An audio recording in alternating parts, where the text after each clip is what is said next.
বিষয় থাকে, সেটা হলো নেসফে মিন শাবানে এখানে খাওয়া দাওয়া কিংবা আতশবাজি রং তামাশা যেগুলি বলা হয়ে থাকে এগুলির সাথে নেসফে মিন শাবানের কোনো সম্পর্ক নেই। আবার অনেকে একেবারে এটাকেই উড়িয়ে দেন যে এমন কিছুই নেই, এটাও ঠিক নয়।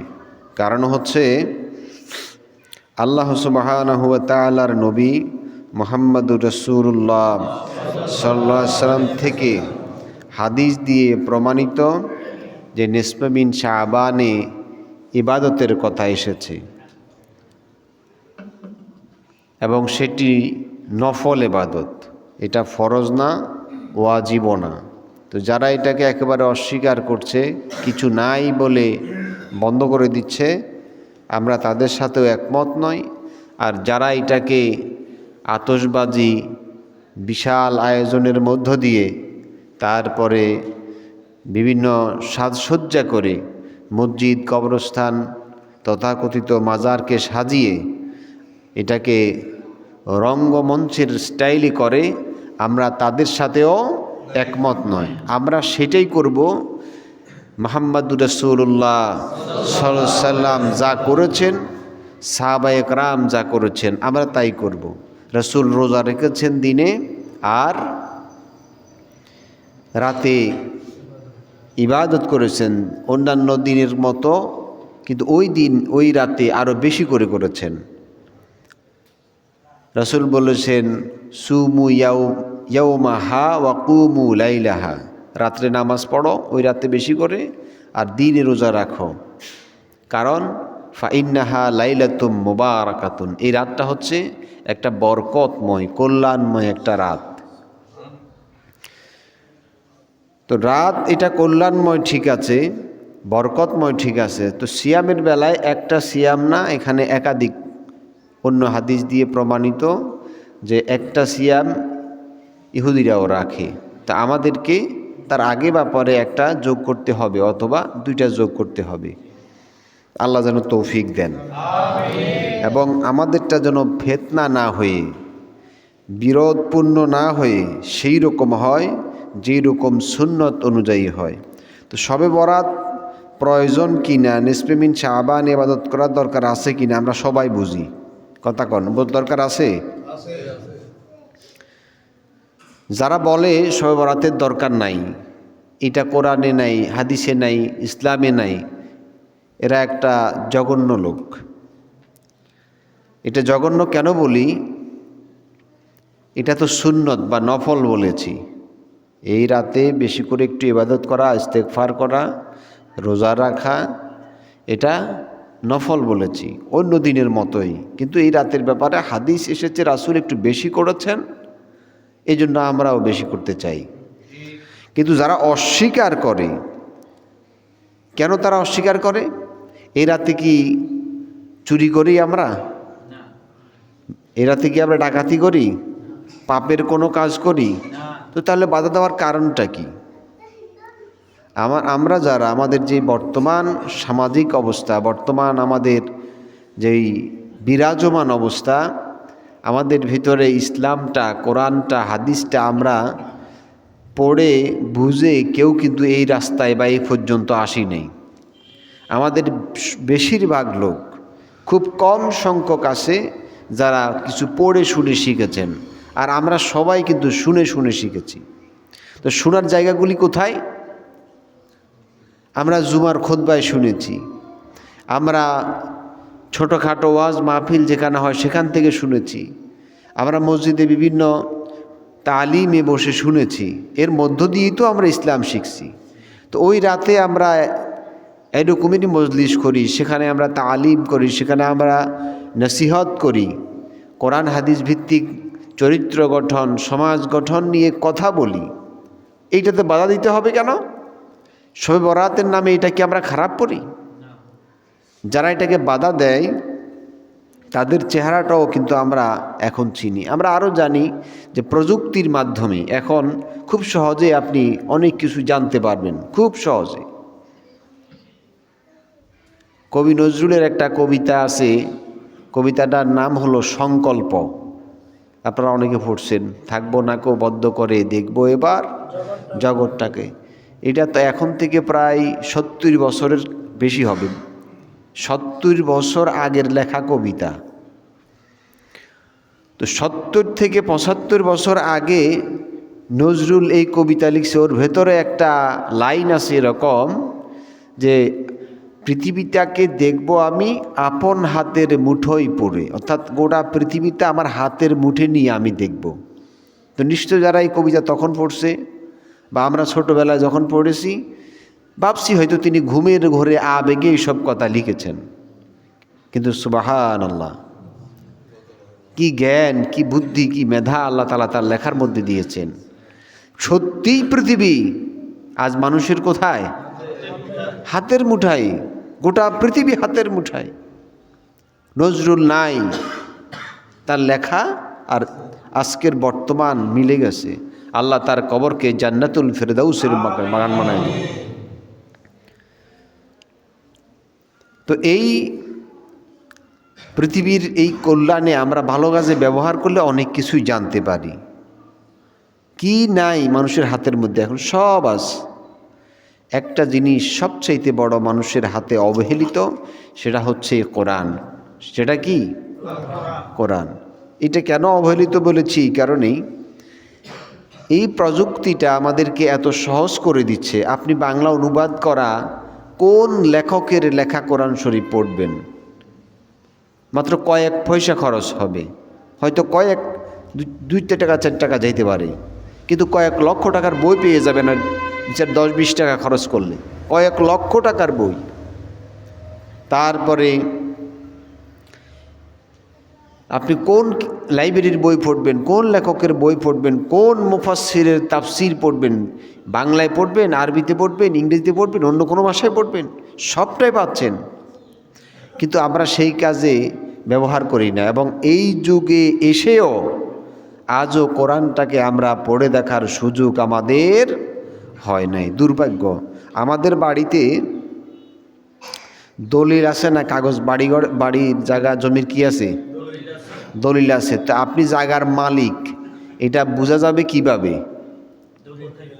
দলিল থাকলে। এখন এরকম অনেক আছে যার কাছে দলিল আছে, জায়গা দখলে নাই। এখন দলিলটা তার কোনো কাজে আসবো? কথা বুঝেন, বুঝে শুনে জবাব দেবেন।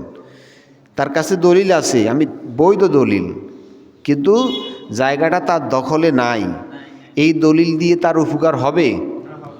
কি করতে হবে? এই দলিলের দাগ নাম্বার, নকশা খতিয়ান, CSRS অনুযায়ী যেইখানে তার জায়গাটা আছে সেইখানে সীমানা নির্ধারণ করতে হবে। তার কতটুকুন জায়গা, তার বর্ডার করতে হবে, এই জায়গাটা দখল করতে হবে, উদ্ধার করতে হবে, হবে না? তা না হলে দলিল তো কাজ নাই। কিন্তু এই জায়গা উদ্ধার করতে গেলে, এই সীমানা নির্ধারণ করতে গেলে বিপদ আছে না নাই? মারপিট হবে না হবে না?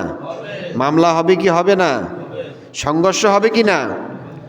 কোরআন সেই কথাটাই বলছে। তোমার সীমানা শুধু মসজিদ না, তোমার সীমানা শুধু আল্লাহ আল্লাহ জিকির না, তোমার সীমানা শুধু নামাজ রোজা না, তোমার সীমানা আকাশ এবং জমিনের সবটাই তোমার সীমানা।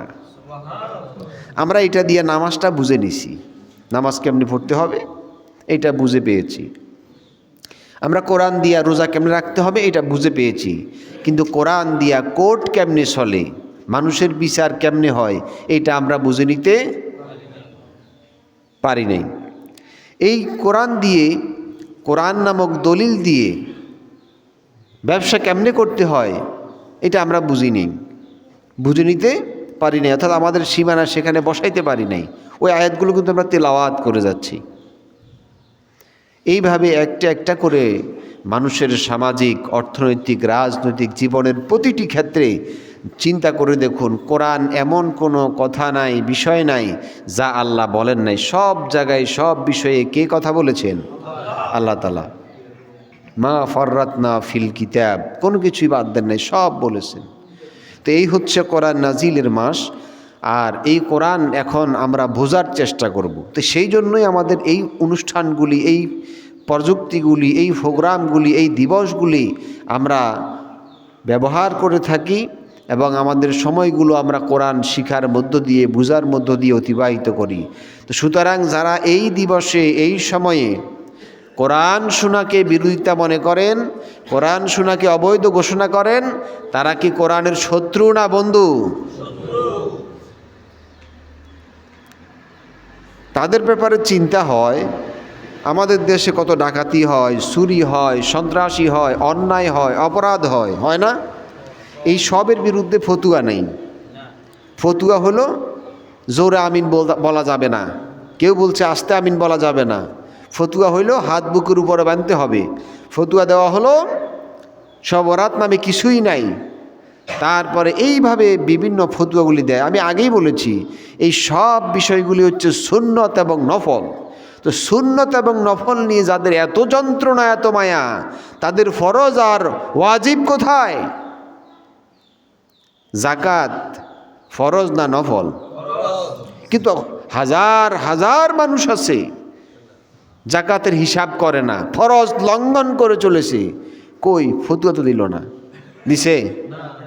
কত মানুষ অপহরণের শিকার হচ্ছে দুষ্কৃতীদের হাতে, কথা বলছে? ফতুয়া দিচ্ছে না। ফতুয়া দিতে হবে কোথায়? শবে বরাতে যাতে মানুষ মসজিদে জড়ো না হয়। ফতুয়া দিতে হবে কোথায়? মানুষ যাতে নামাজ পড়তে গিয়ে জোরে আর আমিন আসতে বলা নিয়ে মসজিদে মারামারি করে। ফতুয়া দিতে হবে কোথায়?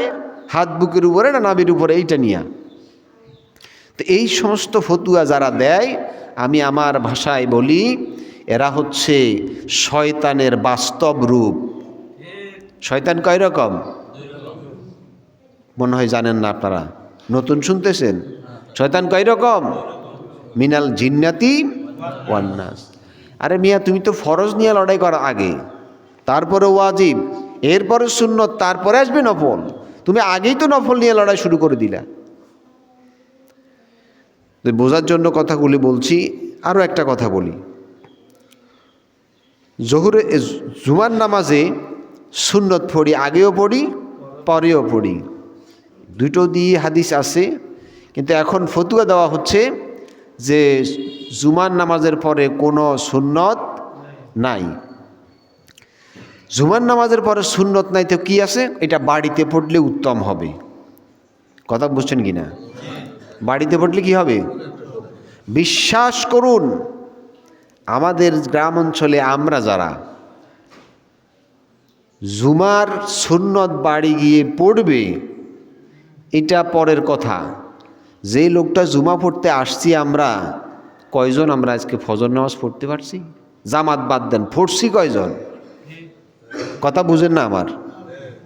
তো যারা এইটাতেই আমরা অনগ্রসর, এইটাই আমাদের খেলাপ হয়ে যাচ্ছে শয়তানের পদচারণায়, তাদেরকে যদি আমরা ফতুয়া দেই সুন্নত বাড়িতে পড়লে ভালো হবে, তো একে তো নাচনি বুড়ি আরও পাইলো ডোলের বাড়ি, তো 2 রাকাত পড়ছে, সেলাম ফিরে দৌড় মারছে।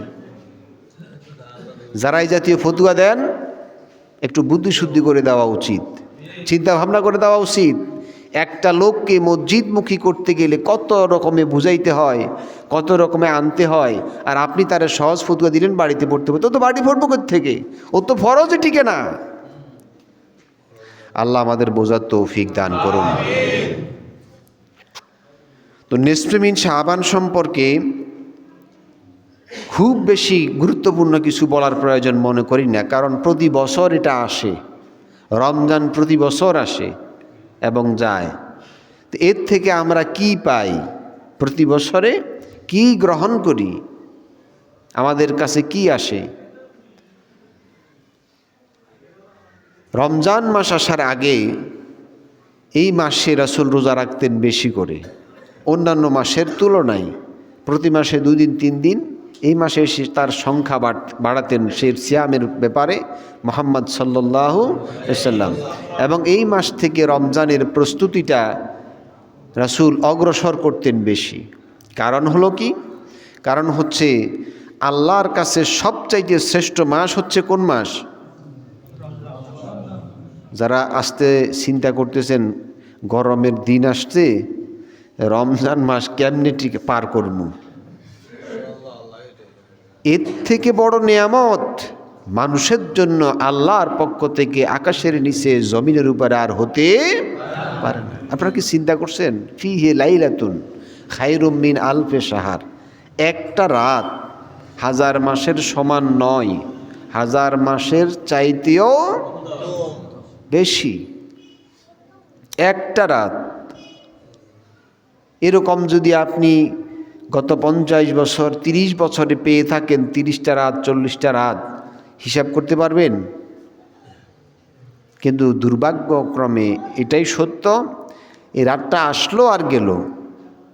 ইবাদত করলাম তো ইবাদত যোগ হলো, কিন্তু ইবাদতের মূল অর্থ হচ্ছে আনুগত্য করা। কার? বুঝেন না? ইবাদতের মূল কি? একটা লোক ভুল করলো, অপরাধ করলো, অন্যায় করলো, করার পরে যখন সে স্যালেন্ডার করে, তওবা করে, তার অর্থ কি হয়? সে তওবার ধরনটা তো এরকম যে আমি এই ভুলটা করেছি, এটা আমার ভুল হয়েছে, এখন আমি স্বেচ্ছায় এই ভুল স্বীকার করছি এবং এইটা আর করব না, এই মর্মে আমি অঙ্গীকার করছি, ওয়াদা করছি। এইরকমই তো ব্যাপারটা তো এরকম। তো ঠিক এইটাই হচ্ছে তওবার অর্থ। একটা বান্দা যখন তওবা করে, ফিরে আসে বিগত ভুলের জীবন থেকে, অন্যায় থেকে, পাপ থেকে, যে যা করেছে যেভাবে করেছে, ফিরে আসে, তাহলে আল্লাহ তাআলা বলেন আমি সবচেয়ে বেশি খুশি হয়ে যাই। মানুষ যেরকম অন্যায় করতে পছন্দ করে, ভালোবাসে, আল্লাহ বলেন আমি ক্ষমা করতে ভালোবাসি। তো আমরা এই রাতে আসি, রমজানে আসি, লাইলাতুল কদরে আসি, আল্লাহর কাছে মাপ চাই, কিন্তু মাপ শেষ, রাত শেষ, রমজান শেষ, এরপরে কিন্তু আমরা আবার আমাদের মতো হয়ে যাই। এটার নাম তওবা না। কথা বুঝছেন? এটার নাম কি নয়? তওবা নয়। আমাদের জাগতিক জীবনের কর্মগুলি আমাদের মানদণ্ড, ইমানের মানদণ্ড, তৃতীয় স্তর হচ্ছে আমল বিল আরকান। আমার কর্মের মধ্য দিয়ে আমার ইমান প্রকাশ পাবে, আমার ইমানের বহর প্রকাশ পাবে আমার কর্মের মধ্য দিয়ে। মনে সবাই বিশ্বাস করে, মুখে সবাই স্বীকার করে, কিন্তু বাস্তবে সবাই প্রমাণ দিতে পারে না। যেমন বলেছি, কোরআন সবাই বিশ্বাস করে, ভালোবাসে না এমন একটা মানুষও, কোরআনকে ভালোবাসে না এমন একটা মানুষ পাওয়া যাবে? দু একটা নাস্তিক ছাড়া সকল ধর্মমতের মানুষ কিন্তু এই কিতাবকে ভালোবাসে।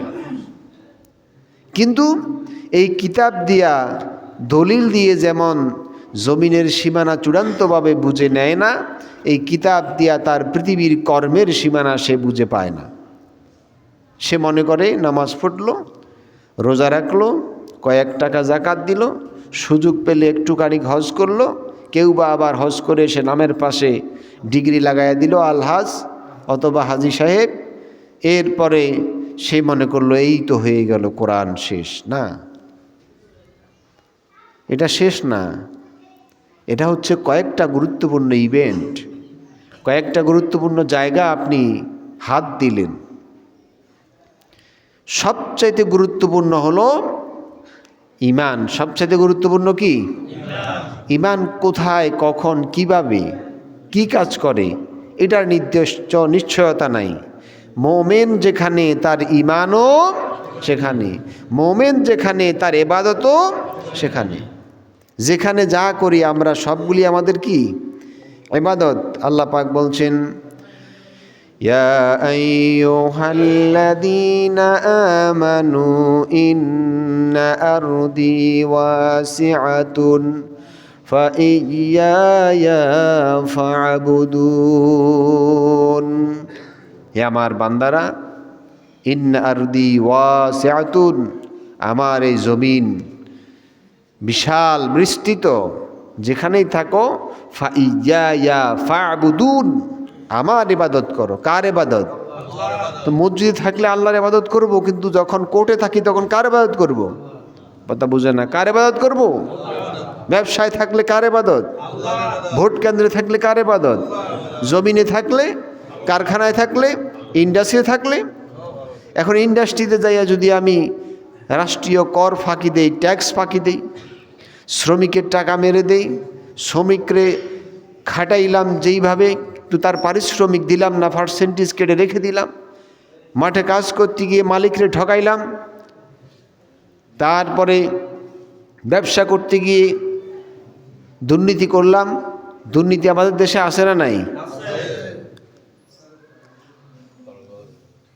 কত রকমের দুর্নীতি আছে, এটা বলে শেষ করানো যাবে না, যাবে কি না? এই দুর্নীতির ব্যাপারে মুহাম্মদ সাল্লাল্লাহু আলাইহি ওয়াসাল্লাম কথা বলেছেন।